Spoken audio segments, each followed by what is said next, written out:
lured Moses in a secret place nobody knows to this day. What was God hiding?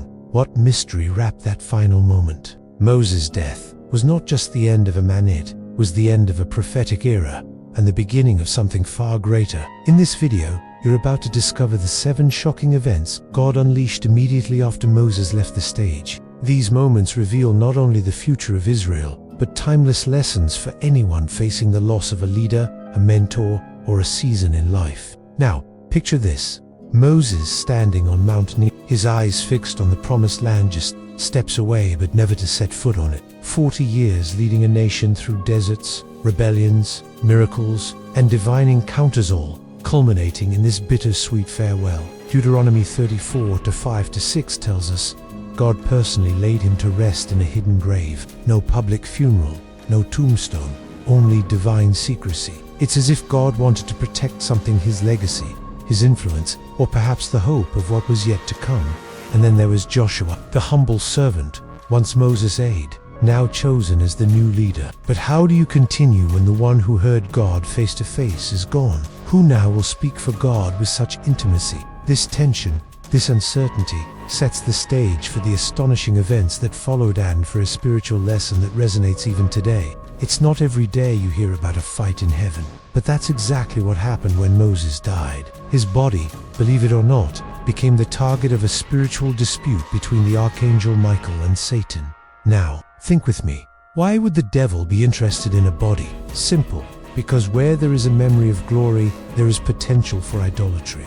And turning an instrument of God into an idol has always been part of his plan. It's as if the enemy wanted to turn the coffin into an altar. Moses, the man who climbed mountains to hear God, could easily become a statue, a symbol, a distraction. If you've ever seen people idolizing a preacher, pastor, or even a gospel singer, you've understood the danger. Archangel Michael didn't argue, he simply said, "The Lord rebuke you," a response that teaches us something powerful. Some battles are won not with arguments, but with authority. And authority comes from submission to God's will, not from the loudness of one's voice. This mystery, hidden for centuries, still echoes today. Moses' body was never found, and perhaps never will be, precisely so that the glory of God would not be confused with the glory of a man. It's as if God said, "The vessel was powerful, but the source is still me."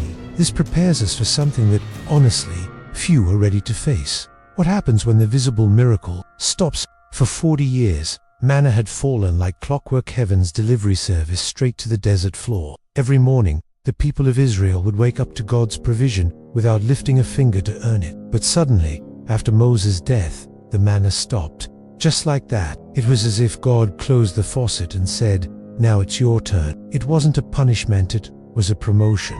Think about how unsettling that must have felt. No more divine meals appearing at your feet. They had to plant, wait, and harvest something they hadn't done in an entire generation. Spiritually speaking, it's like moving out of your parents' house. You go from free meals and guidance to budgeting, planning, and yes-filling.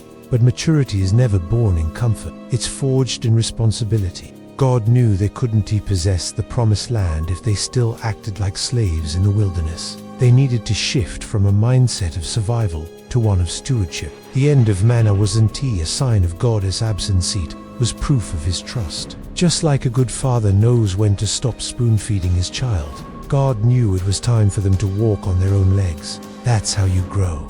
That's how you reign. And maybe that's exactly where you are now. The miracles stopped, the doors closed, and your usual rhythm suddenly feels unfamiliar. But what if God isn't abandoning you? What if he's inviting you into a new season of strategy, vision, and purpose? Because when the manna ends, something else begins. What comes next might just surprise you. Moses had something no one else in Israel did. He spoke with God face to face, as one speaks to a friend. That kind of access was rare, intimate, and deeply reassuring. But after his death, that line of communication was gone. The people were now left with the Urim and Thummim tools that only gave yes or no answers. Can you imagine going from deep conversations to binary signals? It must have felt like the heavens had gone silent.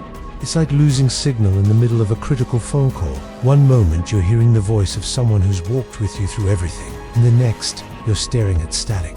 God was still speaking, but he was changing how he spoke. The Israelites now had to listen through prophets, priests, and symbols. It was no longer about instant clarity, but about interpretive trust. This shift wasn't just logistical, it was deeply spiritual. God was developing a new kind of relationship, one that required discernment, patience, and faith. Sometimes we want neon signs and thunderous confirmations, but God often whispers now, not because he's distant, but because he's drawing us closer. Whispering only works when someone is near, and maybe that's the point. So if you've been asking, why can't I hear God like I used to? You're not alone.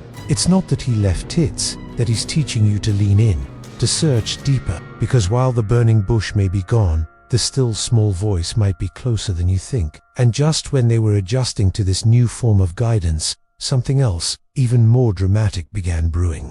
Shortly after settling into the Promised Land, a moment of deep misunderstanding nearly erupted into civil war. The tribes of Reuben, Gad, and half of Manasseh built an altar near the Jordan. The rest of Israel saw it and assumed the worst: rebellion, idolatry, betrayal. Without asking questions, they geared up for war against their own brothers. It's wild how fast unity can collapse without clarity. Have you ever been accused of something you never did just because someone misread your actions? That's exactly what happened here. The altar wasn't for sacrifice, but for remembrance, a symbol that though divided by the river, they were united in heart. Thankfully, Phinehas and a delegation went to investigate first, instead of attacking blindly. That moment of restraint may have saved an entire generation from unnecessary bloodshed. This moment reveals a timeless truth. In the absence of strong leadership, like Moses once provided, people fill the vacuum with suspicion. Fear creeps in. Offense festers. The need for discernment and dialogue becomes urgent. And when communication breaks down, relationships follow. That's not just true of ancient Israel, it's true in families, churches, and even online communities today. God used this tension to teach them that peace takes more courage than war, that asking, listening, and clarifying isn't weakness, it's wisdom. Because sometimes the enemy doesn't need to attack from the outside, he just needs us to misinterpret each other from within. And while this threat was narrowly avoided, it revealed something deeper. Israel was no longer just a wandering group. They were becoming something else entirely. Without Moses at the helm, Israel faced a new kind of responsibility, one that couldn't be delegated to a single leader anymore. They had crossed into the Promised Land, and now came the real challenge: building a society. This wasn't just about conquering cities or claiming land. It was about establishing laws, assigning judges, building systems of governance, and learning to live in peace. Freedom had been given, but now it had to be managed. Picture a child learning to walk after their parent lets go of their hand. That wobbly first step is terrifying, but also empowering. Israel was stepping into adulthood as a people. They couldn't rely on daily miracles or Moses' voice anymore. Now, it was up to them to implement justice, steward the land, and protect the values that had sustained them in the desert. They were transitioning from survival mode to kingdom mindset. It's easy to romanticize leadership, to think that as long as there's a Moses, everything will be fine. But the real test of a people is what happens when the leader is gone. Do they collapse, or do they rise up?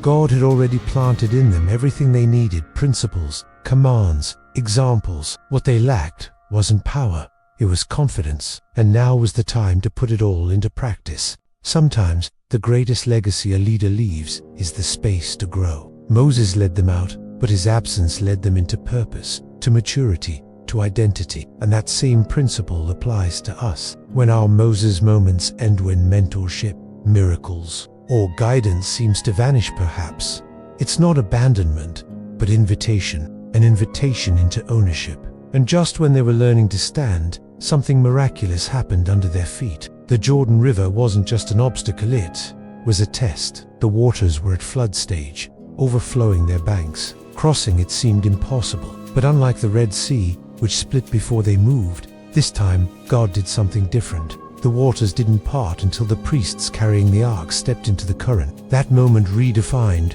faith not is waiting for signs, but is stepping out before they appear. It's the kind of moment that separates observers from participants. Everyone wants a miracle, but few are willing to get their feet wet. God was showing Israel that this new chapter wouldn't rely on passive dependence, but on active trust. He wasn't just repeating the past, He was upgrading their understanding. I won't move unless you move, God seemed to say, and when they obeyed, the impossible bent to their obedience. There's something profound about how God validates new leaders. With Moses, it was the Red Sea. With Joshua, it was the Jordan. Different generation, same God but with a twist. The people had to act first. That's how God stamped his approval on Joshua, not through a speech, but through a miracle that only obedience could unlock. And through that, he was teaching everyone that authority doesn't always come before action, sometimes it follows it. And maybe that's exactly where you are, standing on the edge of something terrifying, waiting for the waters to move. But what if they don't move until you do? What if your first step is the key to God's next miracle? Because just as the water responded to their feet, heaven still responds to faith. And what came next would confirm that they weren't walking into battle alone. Just before Israel's first major battle in the Promised Land, Joshua encounters someone unexpected. A man stands before him, sword drawn. Naturally, Joshua asks, "Are you for us or for our enemies?" But the reply is stunning. "I am the commander of the Lord's army." This wasn't just a heavenly warrior, it was likely a theophany, a pre-incarnate appearance of Christ. And he didn't come to take sides. He came to take over. That moment shattered human perspective. Joshua, a newly anointed leader, learns a crucial lesson. The battle ahead isn't his, it's God's. Often, we ask if God is on our side, but the better question is, are we on his? This encounter flips the script on leadership, power, and control. It shows us that spiritual authority begins with surrender.